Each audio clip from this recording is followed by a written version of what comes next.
fine at the moment, thanks very much. I've got 4 minutes. Got 4 minutes. Ian's gone to get lunch.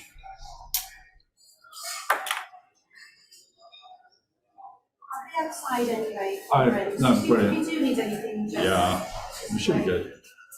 Can you guys see all right from there? I'm running away. Yeah, that's fine, thank you.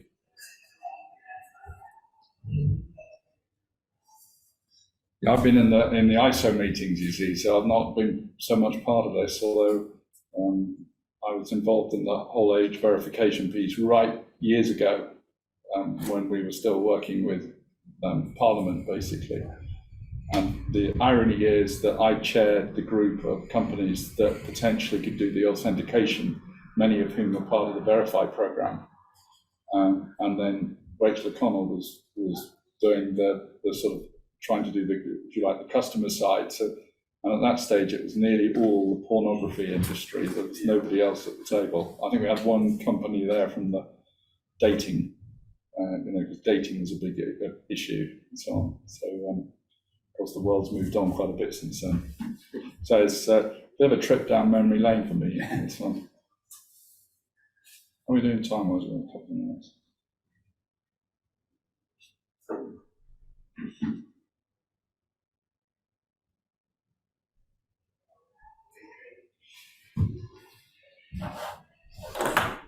So I haven't used this room. One thing I haven't checked. Is there anybody there online?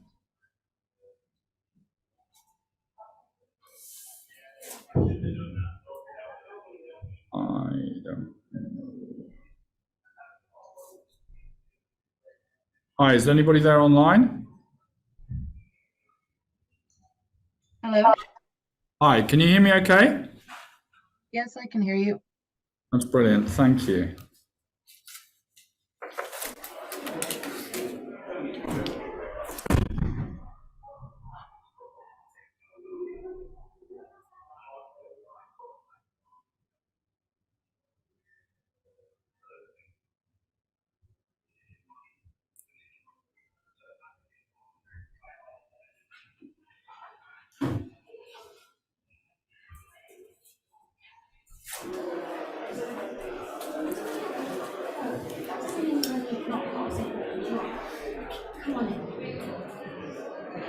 Victoria, does the sound come out of this or does it come out of the laptop?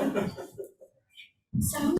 Yeah, if anybody wants to speak, or are they just going to be in the chat only? They should. The speakers should Is that not working? I've no idea, because this is what's controlling the sound system. That's not my machine.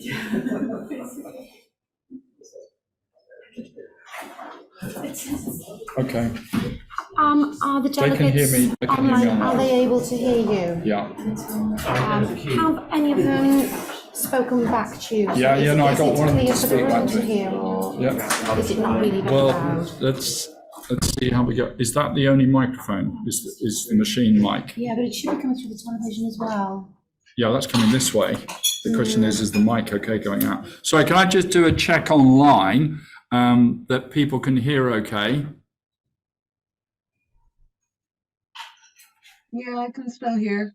You can still hear okay. I think we can hear you, but it's very low. Yes, it is. I'm quite close to the mic, so I might have to do a bit of relaying if somebody has comments in here. We'll just see how we go. Okay.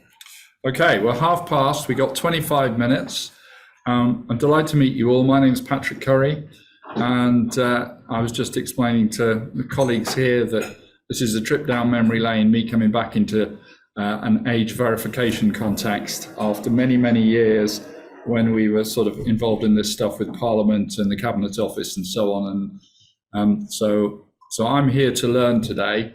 I'm doing 2 presentations and they are linked. So this is a very short one, 25 minutes, but I'm hopefully going to take 20. And that is a precursor for one I'm giving at 3 o'clock. And what I'm talking, so this one is focused literally trying to give you a bit of introduction around age verification, around zero knowledge proofs. And don't worry, it's not a deep tech meeting. If you want a deep tech meeting, there is actually one in ISO this afternoon as well at a different time. And I'm more than happy to go into details from a technology point of view if people want to, but there just isn't a lot of time today. So this afternoon, later this afternoon, I'm talking about an EU project called FACS, because I'm funded to create a community, collaborative community around age verification. And I'm looking for requirements. The downside is we're in the United Kingdom and the United Kingdom isn't part of EU. So I'm driving this out of Ireland.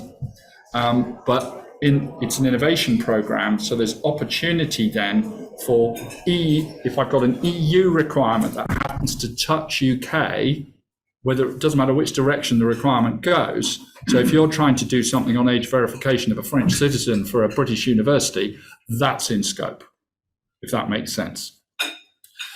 So welcome. Patrick Curry's my name. It's a bit of a wrap. We're going to have a bit of a race now. And the key thing that I would say is that this is a precursor for the meeting that's taking place at 3-ish this afternoon, 3 o'clock this afternoon, which is 55 minutes. And that's much more, it's a workshop. So, I'd really encourage you to come to that. Okay, without any further ado, online, if you can't speak up or we don't get to hear you, please do put some comments in the chat. So hopefully, we're just having a bit of fun and games because we've got so much different machines here. So the first thing I really want to zero in on is the actor types, because oftentimes people look at this entire problem, the business problem is looked at from one lens only. In reality, this is the minimum set of actor types you get. So you've obviously got end users, it's their stuff, if you will. It's their attributes that we're talking about.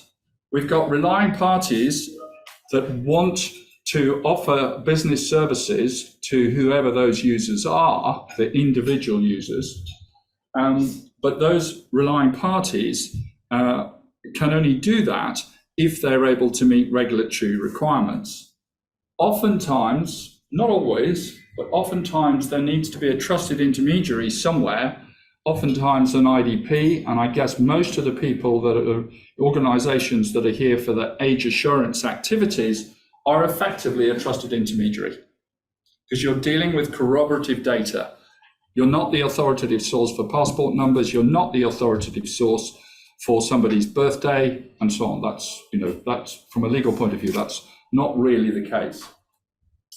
You've got regulators. Well, we all know who the regulators are, but they want to see strong governance in compliance with regulation and policy. Yeah, please just grab a chair wherever you want. And then you've got the key to this is access to authoritative sources.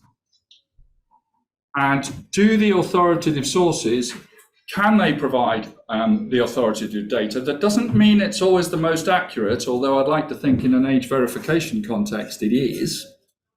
Because if they're issuing passports with the wrong birth date on it, that is definitely a national problem. It's not just a problem from an AV point of view. But there's some additional requirements, and this is just because of reality. And this is where it starts to get a bit more complicated. The issue is that the actual process needs to be accurate at the actual current time, not the time that whenever that attribute was last updated. And when it comes to age is one of those interesting ones where certainly if you're looking for something plus, that is a one-way function, or it should be, because if you've got, if somebody has somewhere, they have been confirmed as being above 18 as a calculated attribute. So obviously, the whatever it is that you're trying to answer, yes, no, is calculated from the actual date of birth. But that information obviously is not disclosed. But the issue is that you can't get any younger. So if you're looking for anomaly detection, don't worry, there have been legal attempts to try and get your age changed. And so that too is a challenge. There's The situation, if you're trying to deal in underage, is a little bit more complicated. So I'm not planning to go there today.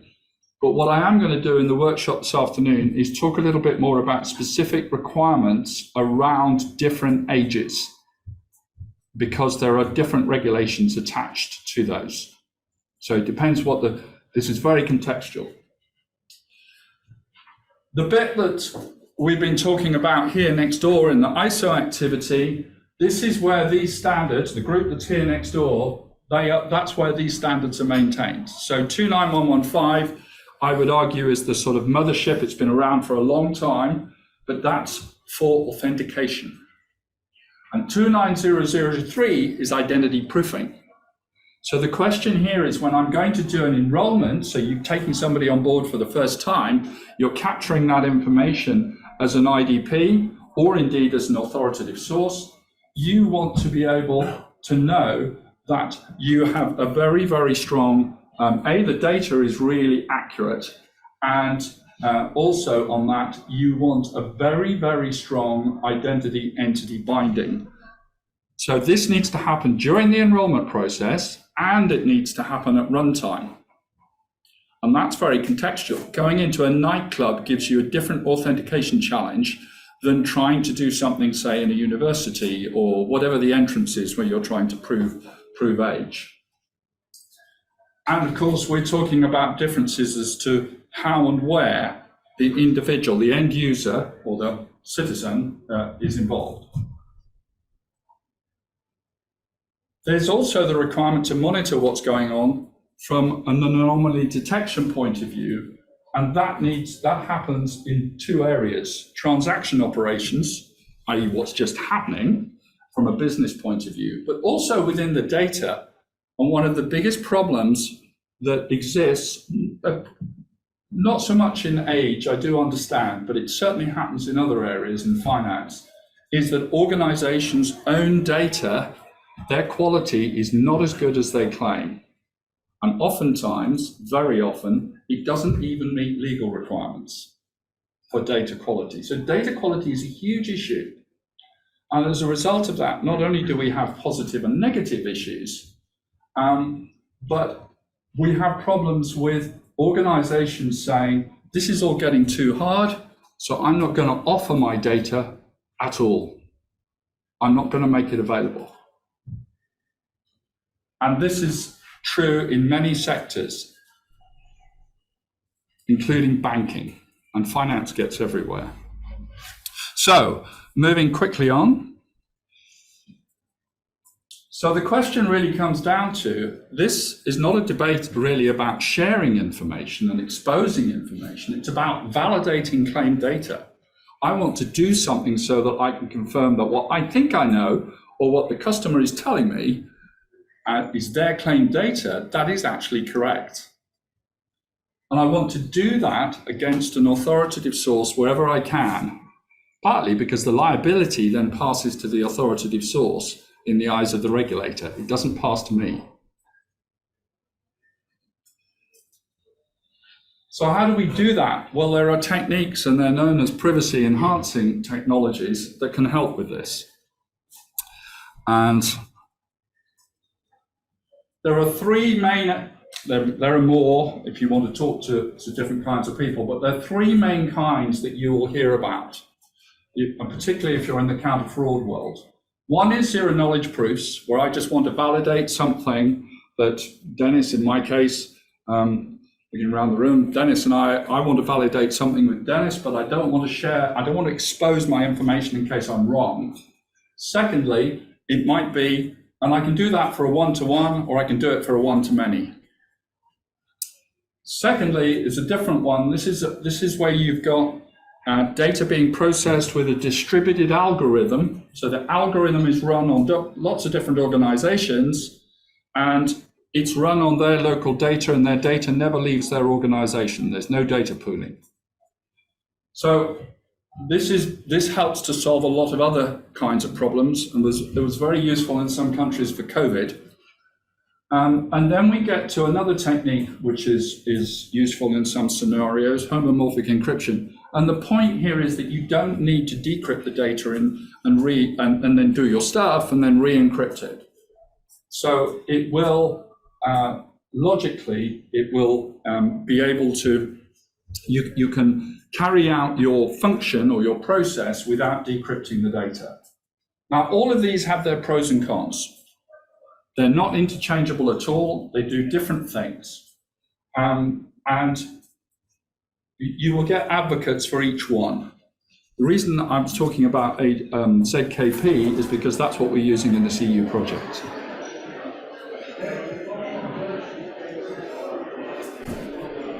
So I'm going to talk about, this is the company, it's an Irish company because it's an EU funded program, but it has been active in UK.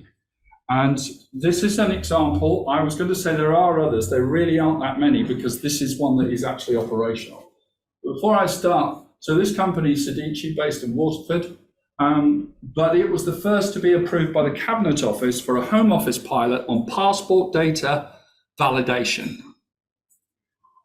However, you can't quite see it at the top of the screen, but it says the Cabinet Office Home Office passport pilot used, and just behind the Zoom thing, it says JSON, which is a markup language.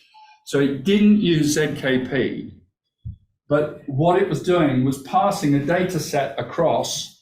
So the bank would use the service to pass the data set using JSON to the Home Office, who would say yes or no, and that was the response. End of story.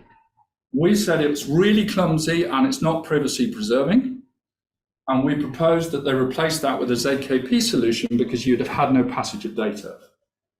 So in the version of this that would have gone ahead had Cabinet Office helped the Home Office maybe, this was the model that we're talking about. In other words, what you've got here is here's your passport in the database at the Home Office. This is where the customer's gone to the bank.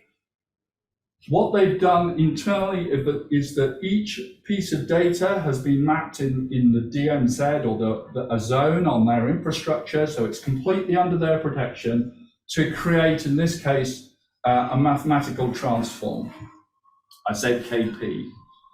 And each one of these, if they carry out, because it's repeatable, if they carry out using the same algorithm, they will end up with the same map in the Passport Office as they do over here. And then the question then is, do these mathematical transforms match, yes or no? Now this, and then from that, you can confirm whatever it is that you want to confirm. And what was interesting in this one is that the Home Office specifically requested an articulation that, I'm using language badly, a format for the syntax, which was not the one based on the MRZ. It is one that is more detailed with a much bigger character set. So we were having to map onto something that was not necessarily completely human readable. So it had lots of accents and so on for different kinds of cultural names. So what this is saying at the end of the day is no data is being exchanged here. What we're exchanging is these elements, these ZKP elements, and I'll explain a bit more about how that happens. And the answer is, in the middle, you do have a hub, but the hub mechanism is just supporting the communication. It is stateless. It doesn't hold anything to do with the transforms.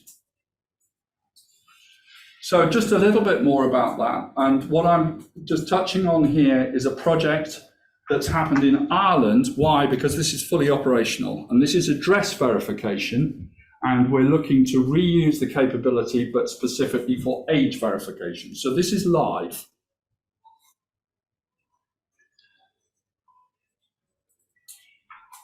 So what's the outcome of this is to do something, this validation, but to do it very fast. This is the communication time is in the order of 1 or 2 milliseconds. So that's what we're talking about, and it scales.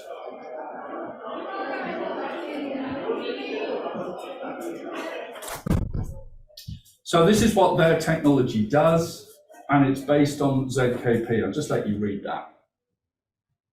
And the point is that you can apply it to any kind of information. So obviously, what I'm talking about later is finding what other use cases there are, and I'm going to talk about different use cases later today, and can we then understand what the attribute requirements are in that case.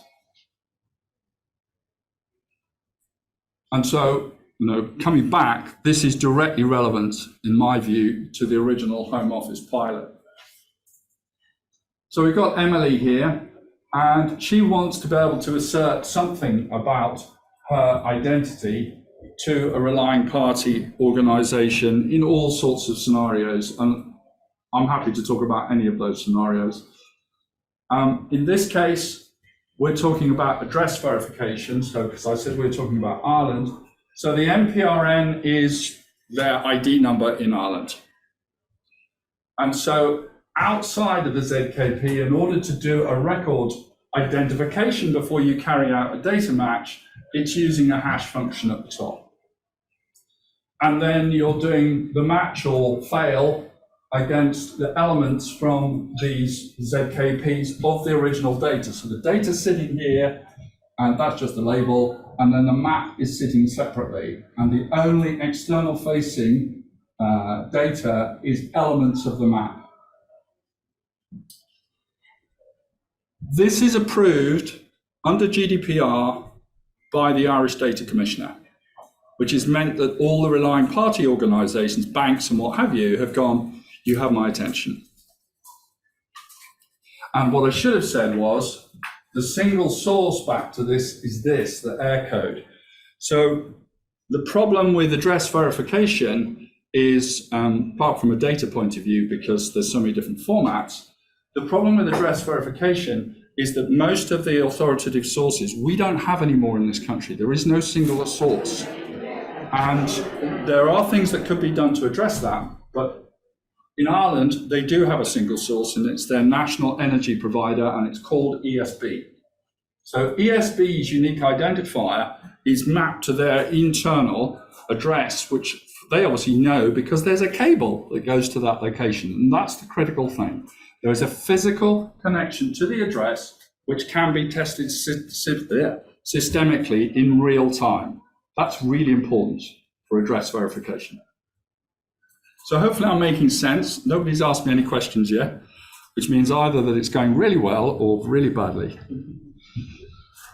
Oh, there you go. Sorry. What happens in that example if Emily types in her address into the bank, but she types it slightly differently? Maybe she doesn't put the... So within this, there's a lot of aliasing that takes place to do with the data cleanup on either side. So it's really important when you onboard an authoritative source or a relying party and they're joining the network, this isn't just a come as you are party. You've got to comply before you can go live with a full onboarding process. So I'm just going to touch on assurances at the end, but please keep going because you've hit on one of the biggest problems. Right. The initial assumption is crap data and crap data formatting, and the board doesn't care. So that's your start position.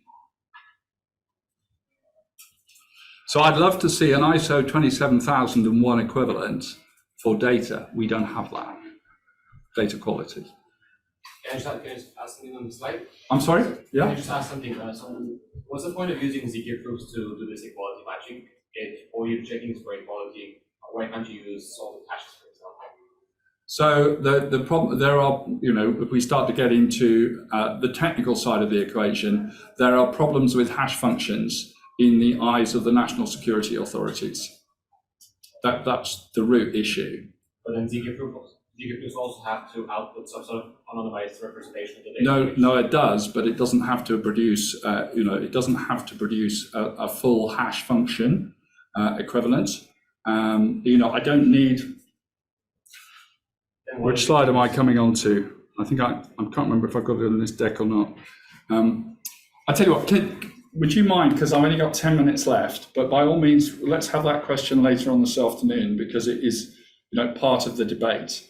But at the moment, we've got regulators who will not approve hash functions for a variety of requirements.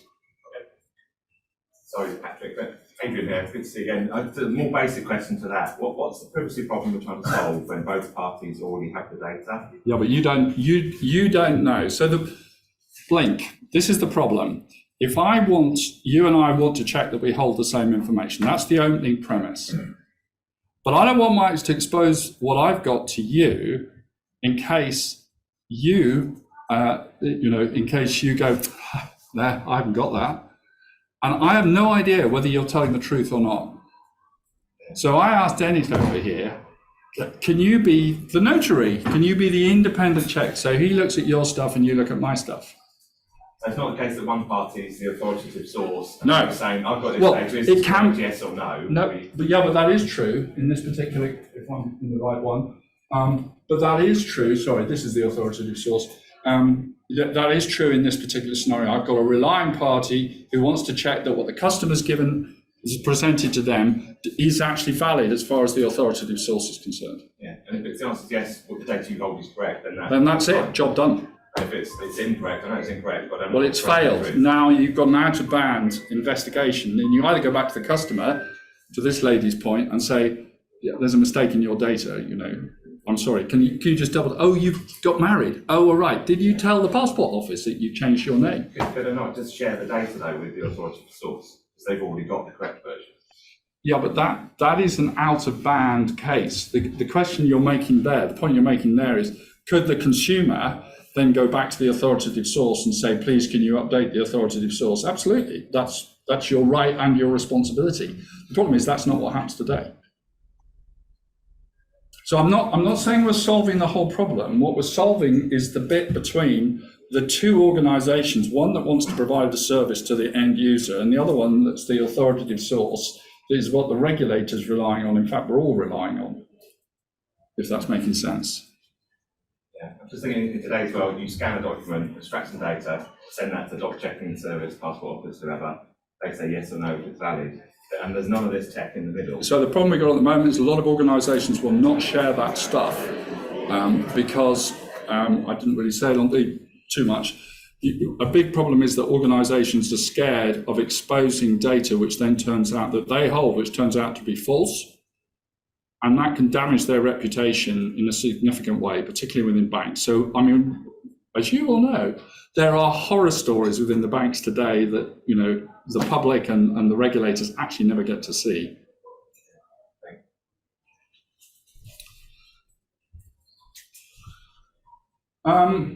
Right, so I kind of covered that earlier when I was talking about that, but clearly the kind of attribute requirements that you might have are different in different situations with different organizations that you happen to deal with in daily life. So there is a matrix model in there. There is scope for making sure that in my life, I know that I'm getting one view of that the organizations I care about are getting one view of my data. So if I get an update, it is possible then between the service and the relying party to say this information has changed. So for example, if a passport's expired, is there a mechanism that the authoritative source can then provide an update to all of the relying parties who've been involved in the past to say, by the way, thought you ought to know there's a new passport number because the old passport number's changed?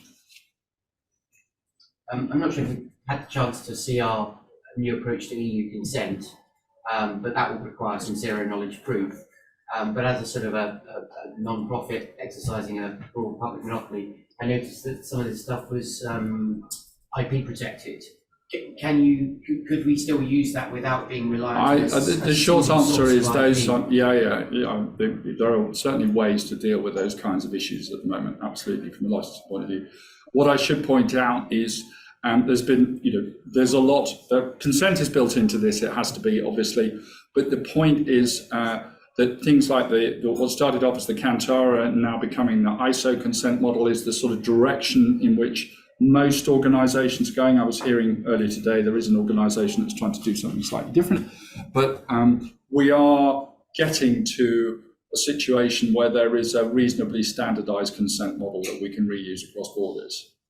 and ISO's part of that. Sometimes we do age checks secretly because we're trying to stop bad people doing bad things. to Well, children. but this is what happens on the B2B side. So yes, if you want to talk child abuse and all of that, we can absolutely have that conversation.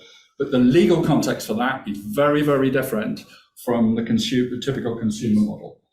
So I should, disclaimer, sorry, my background is military and it also includes counter-terrorism and so on. So there are many other regulations that people don't talk about, mainly because they don't know. So GDPR, and it says it in GDPR, it's not, El Supremo, it's above everything. That's not the way this works. Right, very quickly, because otherwise we're running out of time. The point here I wanted to make was, I've got something, could be, in this case, it's a password. And the point is it's transformed into, forget the word hash, it's transformed in this into a graph matrix, whatever that is. And what's actually happening when this occurs between the two organizations, it's like you've scrambled your Rubik's Cube, but you only need to check a couple of elements of the cube because of the mathematical properties of the Rubik's Cube says, if that's the pattern that you've got at this point, then the rest of the pattern must look like this.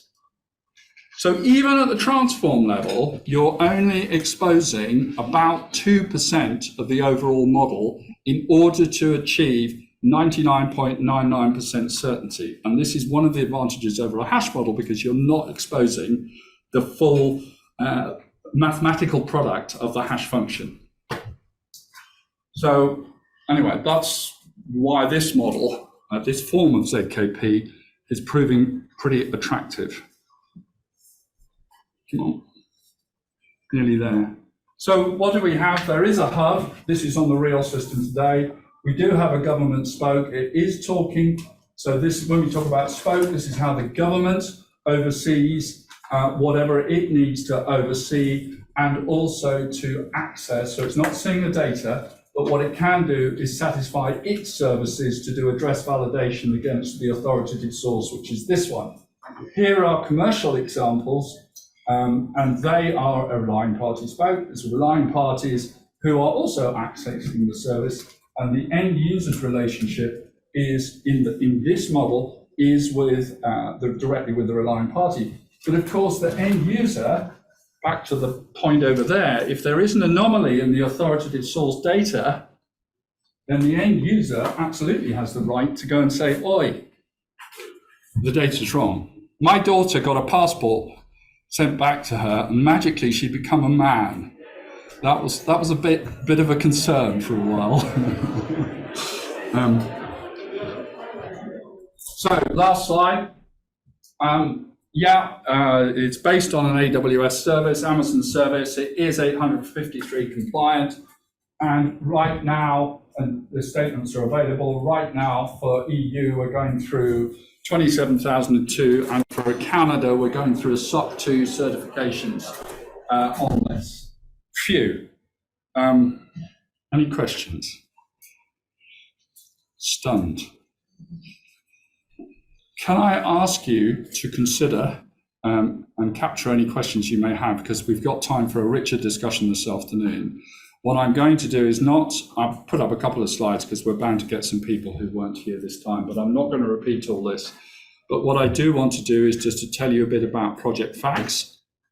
And then I want to talk a bit more about the requirements side on this, to understand from your point of view what you think the issues are around some of the attributes, the policy issues, the governance component, and assurance. Because right now, we don't have any assurance standards for age assurance in a meaningful way that you can baseline. And thanks to Tony and many others, we're getting there. We'll get there. But what would be really helpful is to come back and say, well, this is what we think good looks like, and here are some of the problems in this context. And then I've got a mind map which I want to try and populate. So I put some bits up there. So if we can talk about different use cases, that would be good. Dennis. Well, I'm involved in age assurance. Yeah. But your example was about assurance about the home address, which is No, I know. Yeah. I cannot see how it can apply to age assurance, in fact. And we have not disclosed anything under the hood. And the fact has, when you make that algorithm, I cannot imagine which kind of algorithm you are using. and I know pretty many of them. Sure. So the purpose of today is not to have a debate about the algorithm. There is a capability, there is a service, and it has been approved by the regulators. So that's the context for the discussion that we're having at the moment. The goal is to prove the home address or to prove the age, or both? No, I'm just saying at the moment that operational service does it for address. And that's Okay. why I was giving the example of an operational capability today. So it's very different. I don't believe it can apply to age assurance. Fine. Because a home address links to a private address. And the kind of attack you may have between Alice and Bob, when you have Alice 12 and Bob 25, does not allow you to identify Alice and Bob. So we have a whole, that's what this afternoon is about, is talking about what of those additional requirements might be relevant to prevent a collusion attack, the type that you're talking about. But that wasn't the purpose of now. Well, So please bring that back this afternoon. And a similar question, so, the title of the talk was age verification using ZKP. Yeah. So if I'm just saying age over X, it's a binary yes or no, and I'm struggling to see how ZKP plays a role in that binary yes or no, because that's not really a privacy. To share that, that's the whole point of the age assurance. Yes, okay. So if I'm doing a claim, so this person says, when you enroll at the bank, they say, this is my date of birth. You're not sharing date of birth, you're just sharing over 18. No, in which case I've misled you. That was between the relying party. On AV, it's between the relying party and the authoritative source. So the relying party, the bank, has now got a customer who's come in to do account creation and they say, this is my date of birth. You need to be able to validate that date of birth. And the question then, and you validate that with, Department of Marriages, Births and Deaths, or you are trusting if the passport is authoritative, fine, you're using that. But you're mapping against an authoritative source. Now, at the moment, in most jurisdictions, you cannot expose that date of birth. So it's the date of birth you're mapping on that particular case. But the response you're getting is, does it match yes or no, which is the Boolean answer that you're looking for. But that's later in the photo. No. So, If I'm on sharing on something. but this is what I was, but this is where the challenge happens, because if you're looking at a chain of trust kind of mechanism for onward sharing, you're expecting, if I'm a second chain relying party, you're expecting, I'm coming to you and you're going to the authoritative source. I'm expecting you now to be able to revalidate against the authoritative source, because the answer that I need has got to be in real time. And there are questions about this, which is why I put up the point about this being a one-way function, because you can't become any younger if we're talking about over age. Because you may say, once I've got it once, that's it. Well, actually, I need to check now that there hasn't been an error somewhere, or there hasn't been a false positive. I still have a duty of care in law with the authoritative source, even though I'm going through you as a service provider. I've still got lots more questions. So if both parties have date of birth, if they don't match, they're not going to match if both share them and both know what the other's got. They're also not going to match if both use ZKPs. So in both cases, it's a no, they don't match, and you've got the Right, but the point is that from a regulatory and a risk point of view, what they want is minimum disclosure, which is the legal requirement as the start point. So if I know that something matches, because that's all I need to know at that point, then fine, I can proceed to whatever else I'm trying to do in my business process. If they don't match, I'm immediately going into an exception routine, or possibly even a fraud routine. And there are processes for doing that, but I don't want to do this all the time, because I'm still back with the legal requirement for minimum disclosure. And I think this is the challenge we haven't quite sorted out in this country yet, and lots of other countries, is people say, well, I haven't got a means to do whatever it is, so I share stuff. And the answer may well be, well, my date of birth, I don't really know. I'm just doing it because that's the process and everybody else is doing it. And actually, no, what we're seeing now in terms of impersonation attacks and so on and so forth, the minimum disclosure requirement is really coming to the fore. It also helps to address a lot of these data validation problems as well. Because it's not just, I've got something with one bank, it's when I look across 6, 7, 8 service providers for different functions, and it turns out they've got different information. And this causes real problems when you start to look at things like voting systems, for example, because again, you're looking for authority. Are you over the age to vote, etc. But I mean, the whole point of me coming today and why, speaking to Tony was to say this is the start of a journey. Here is another capability coming in. And the real question is this going to solve all your problems? No. Does it help improve, address some of the issues, particularly cross-border? It could. And so the question is, how can we use it's a tool in a toolbox, so how can you use that to solve some problems you've got now? And you may turn around and you say, actually, it's not the AV piece I'm concerned about, but I've got another one over here that I need to validate. Why? Because I've got a customer who's doing property transactions in Spain, and I'm a bit concerned that actually it's Eastern European money laundering.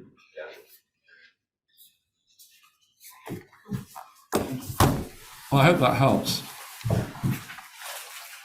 So I did actually put my email address at the beginning, I think, but it'll also be here this afternoon. And this afternoon, a bit later, it'd be really good if we can go in